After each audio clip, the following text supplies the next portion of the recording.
Today, Garden Heights is reeling after the shooting of a 17-year-old black teenager by a white police officer.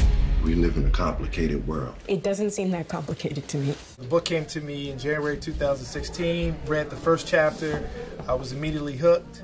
I love the ideal about a 16-year-old young girl and her journey through the course of the movie and finding her voice after the shooting of her one of her best friends, Khalil, played by Mr. Algie Smith, sitting right next to me.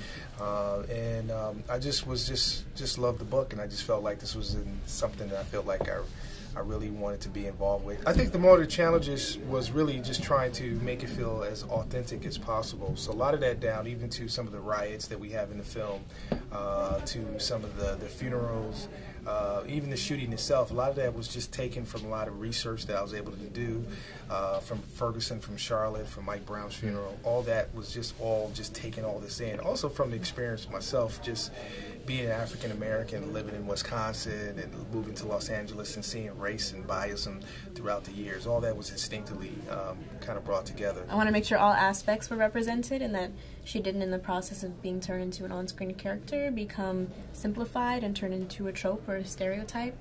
And so I wanted to ensure that her language was authentic to her, that there weren't words being put in her mouth that weren't legit. I wanted to make sure that she's allowed to do that code switching very organically and have all of those components still be authentic parts of her, and just ensure, that she gets to be a full, real girl turning into a young woman.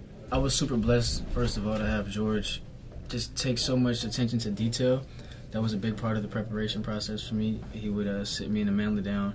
We'd have like constant exercises to where we would tell each other how our characters felt. Just to start to get that chemistry going, for me to start understanding who Khalil was as a person. Also reading the book, of course, and then I feel like the day of that tragic scene where we had to film it, I was just flooding myself with Tupac, who Khalil loved, who I also love, and so that's one way that I could really relate to Khalil through music, and so I was listening to that all day in my trailer. So by the time I got to the car scene, nothing felt forced. It just felt super authentic, and I just wanted to be a vessel for everyone that has been through that, a vessel to speak for families that have gone through that, mothers that have lost sons, so they can find some type of peace in this tragic story. You know, there is no right or wrong. There's only truth, and I think when we talk about authenticity, Angie caught that. And so for me, it was basically don't F it up, and she wrote a very clear and specific character, a very clear and specific man, black man more importantly, and that all I looked to do was just honor that, walk in those shoes. And so I just took from the men that I know, people that I've seen, experiences that I've had, with others in my community, and so I wanted to take from them and embody who they are and honor that and put that into Mav and then, give it to the people. We were still, singing and making fun, during slavery. So I think it was also really important to show that this family and these communities, they have a lot of heavy, difficult times, but there is still a hopefulness that remains in all of us, and that is in the story. And I think it was beautiful the way,